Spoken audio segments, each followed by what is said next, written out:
Hi guys, today I'm basically going to talk about questions 7 to 12 of AIMCAT 1812.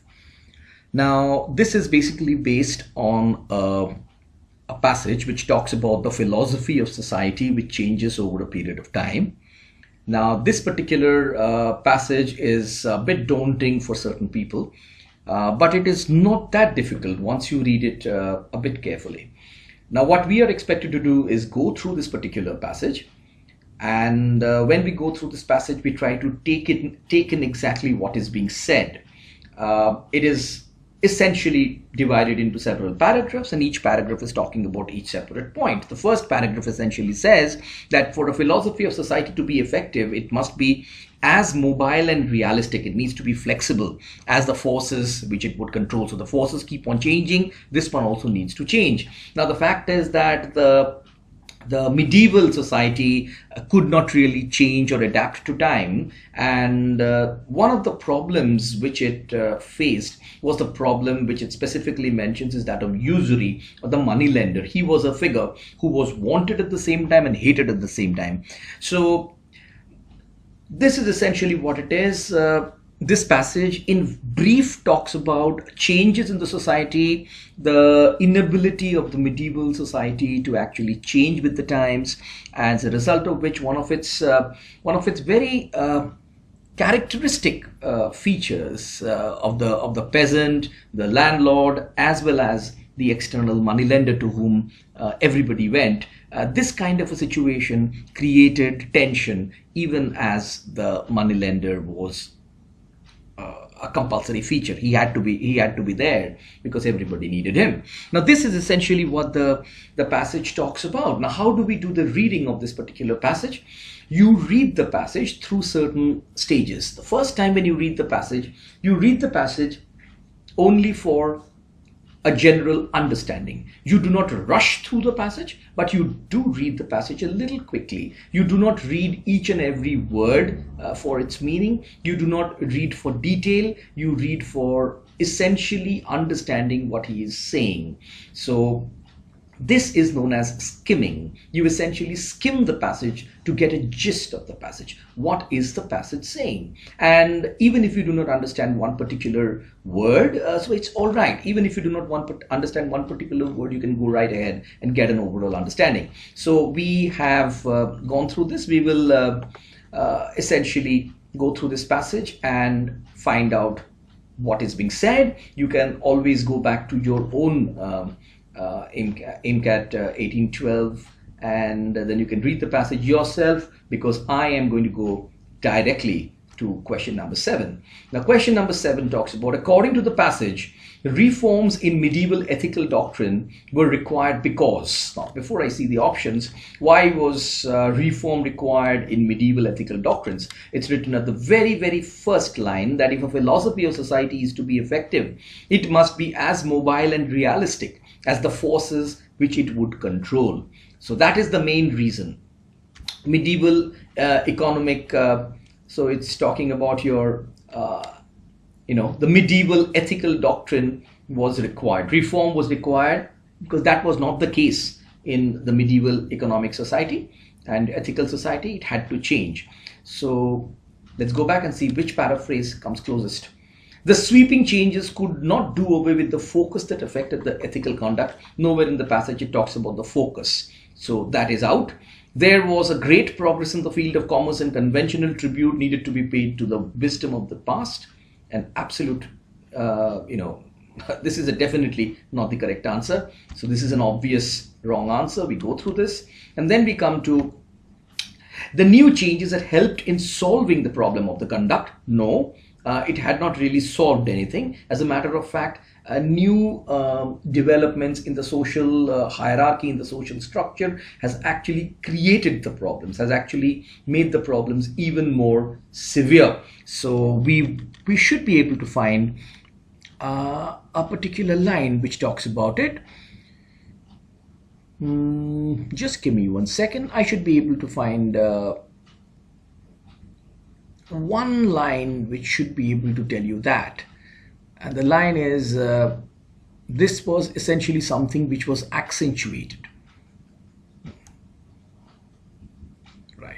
So it was essentially something, the problem was something which was actually accentuated by changes which were happening. So A cannot happen, B cannot happen obviously, and D, the vast changes in the scenario aggravated the problem, seems to be the only one which is correct, because C is also wrong. So let's check our answers. That should be the correct answer. Now we move on to question number 8, because we have already read the passage. We know what is being talked about. Let's go to 8 right now. When we go to 8 says that the special economic malaise of an age is naturally the obverse of its special qualities. So we go down to that particular passage and see what is the author referring to. The special economic malaise of an age.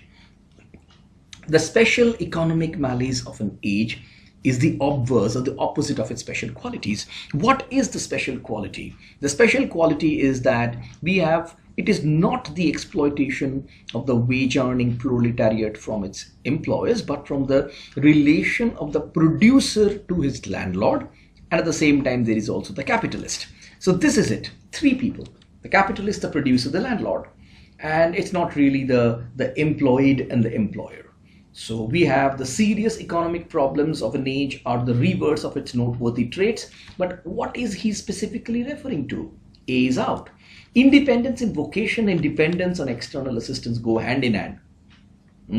This seems to be somewhat similar to our paraphrase. Independence in vocation, because it is no longer an employed person who is essentially doing somebody's bidding. Here it is a person who is a producer, and his relationship with the landlord on one hand, and on the other hand there is the moneylender. So the third one, remarkable economic feature of the society generally has an opposing trend. Again, a very general statement, because the question is a very specific question referring to a particular line. Therefore the answer needs to be a textual answer. And the distinctive aspect of a community is offset by its virtuosity. So as you can see, a specific question requiring a specific textual answer. Three options are very general. Therefore B must be my answer. And so it is. So now we move on to question number 9. Now when we go to question number 9, let's see what does 9 say. 9 talks about, we understand from the passage that absence of rigidity and impracticality in an ideology would enable it to absorb present trends in order to shape the future. Okay, so these are the four things. So absence of rigidity and absence of impracticality in an ideology. So let's find that part where it does talk about it. Absence of rigidity and absence of impracticality. It's somewhere in the top part that it talks about. You see, I remember where they have by and large talked about, because I have read the passage and I do retain a little bit about it. So let's find out.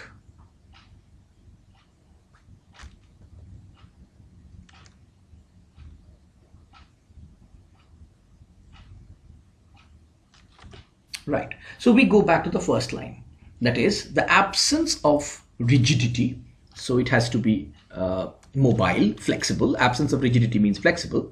And it has to be absence of impracticality, which essentially means that it has to be realistic. So we come, if a philosophy or a society is to be effective, that's a word, it has to be effective. It must be as mobile and realistic as the forces which it would control. So it has to be effective in order to control or shape. So now let's take a look at it. Would enable it to absorb present trends. Well, the line does not talk about absorbing present trends in order to shape the future. It's not so much shape the future as about controlling the future. It's about controlling and is it the future?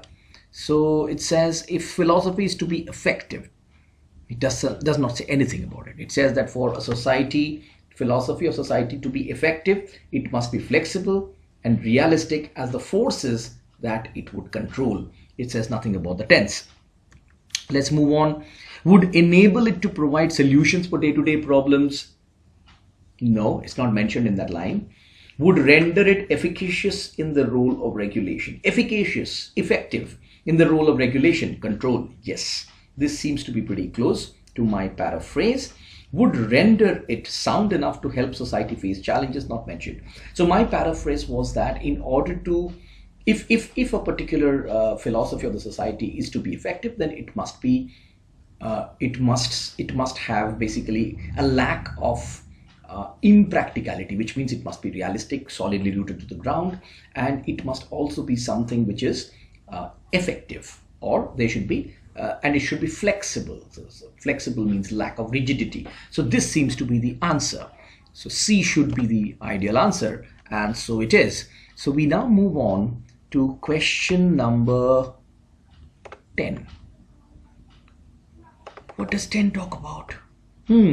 According to the passage, Tudor England was called distributive state because. Now, why is Tudor England? In spite of the property, Tudor England was still a distributive state. Why?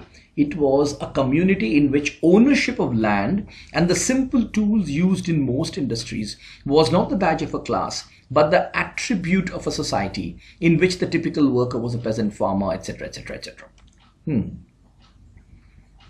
Right. So basically the capitalists were the proprietors and the industries, and they played a role of rich landlords in medieval England? No, obviously not. Most working people owned material resources. Yes, they owned land, they owned tools, because land and tools were not something which was restricted to a particular class, but it was something which was communities. That seems to be okay. An average worker was a peasant, a tradesman, craftsman, a land was freely distributed. Yes, that was characteristic of the society, but that was not the reason why it would be called a distributive state. Remember one thing, there would be choices which would be obviously incorrect. There would be choices which are fairly close, and you have asked me how to, many times you have asked me how do we distinguish between the two. There would also be answers which are correct in the sense that they are mentioned in the passage. However, what is important for you to note is look at the question.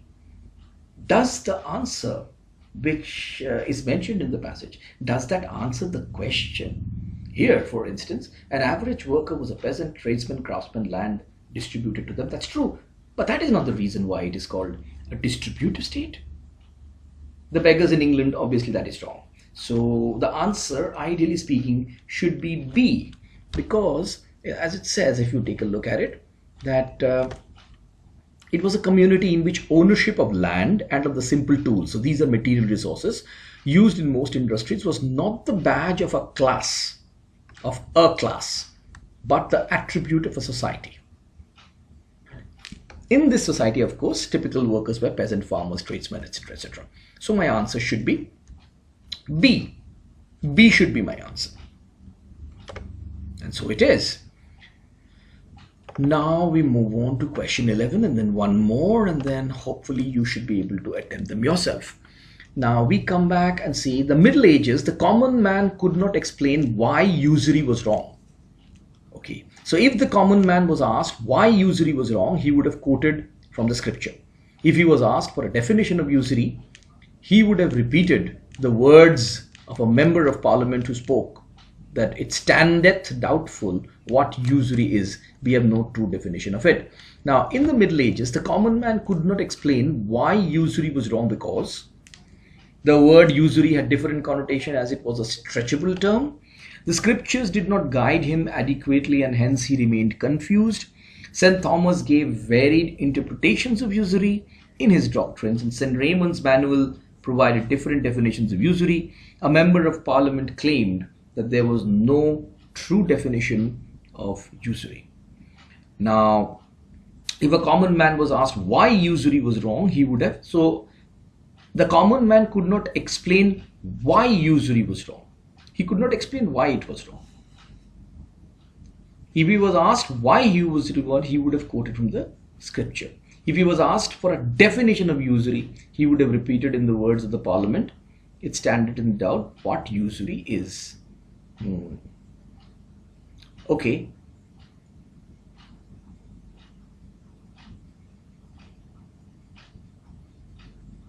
Well, let's see the answer. St. Thomas gave varied interpretation should not be the answer. A member of parliament said that there was no true definition of usury. Right. And why was usury wrong? He could not explain why usury wrong, most probably because the scriptures which he quoted, if the common man was asked why usury was wrong, he would have simply quoted from the scripture. Right. Scriptures did not guide him adequately and hence he remained confused. And a member of the parliament claimed that there was no true definition of usury. Please understand, St. Thomas gave varied interpretation in his doctrines, and St. Raymond's public manual provided different definitions of usury. They don't seem to match. The word usury had different connotations as it was a stretchable term.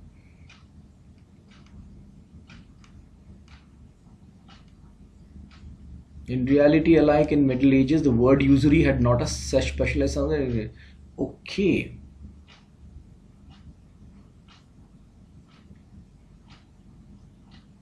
So, as it's given, the interpretation placed on the word by those who expounded ecclesiastical theories of usury was equally elastic. Okay, it was elastic. So, the word usury, elastic, stretchable term. So, that's it. The word usury had different connotation as it was a stretchable term. The scriptures did not guide him adequately and hence he remained confused. We are told that he quoted the scriptures. The scriptures did not guide him adequately is an assumption, so that's why I should not go for it. St. Thomas, St. Raymond not mentioned. St. Thomas might be mentioned even though it might be in a different context. St. Raymond is not mentioned, hence we are not concerned about that part. Member of the parliament has claimed that there is no true definition of usury. The question is why usury was wrong. So that is not the correct answer. By default, the answer should be A, but if you want to know the reason, it is given out there. That it did not have a specialized sense, it was a stretchable term, and interpretation placed on the word by those who expounded ecclesiastical theories of usury was equally elastic, and therefore it was a stretchable term. Right, so now we move on to the last question, question number 12, and that should bring us to a close of this particular passage. So, which of the following best conclude and complete the last sentence of the penultimate paragraph of the passage? So, you're talking about it, the essence of the medieval scheme of economic ethics. Now, one of the things is that we should always look at the top two lines of a passage. That should give you an idea what the topic is all about. And this is almost like a last sentence, the paragraph completion. So this particular sentence should not be something which opens up another topic which requires new explanation. So let's look at that.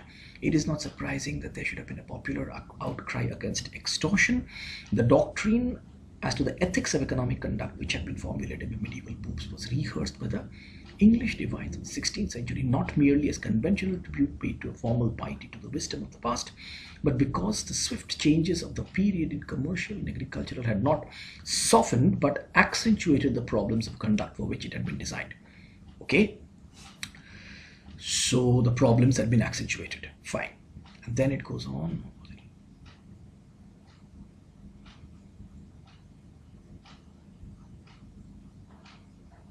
So the insistence had been on equity in bargaining. A contract is fair when both parties gain from it equally. The prohibition of usury had been the kernel of its doctrines, not because the gains of the moneylender were the only specie. Okay.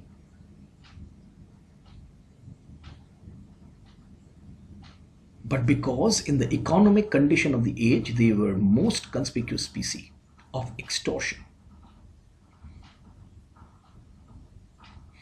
But because extortion had a way of life for many is not mentioned, so I'm not going to talk about it. Because the gains of the moneylender destroyed his own moral title, he had every man's living and no man's duty, again, doesn't close the paragraph. This is talking about something else. But because they were one subordinate element in a comprehensive system of social philosophy which gave its own poignancy to the controversy of which it became the center. Again, this is something which is not mentioned in the paragraph itself. By default, it should be B, because B says, because look at the sentence. The prohibition of usury had been the kernel of its doctrines. Why was prohibition the center point of its doctrine?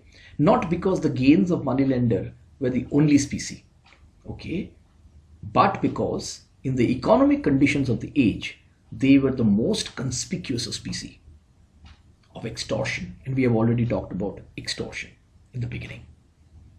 There was an outcry against extortion. So this seems to be the only one which is actually bringing about a close of that paragraph. The rest of them, if I look at it, subordinate element is not being talked about. Gains of moneylender destroyed his own moral title, not talked about.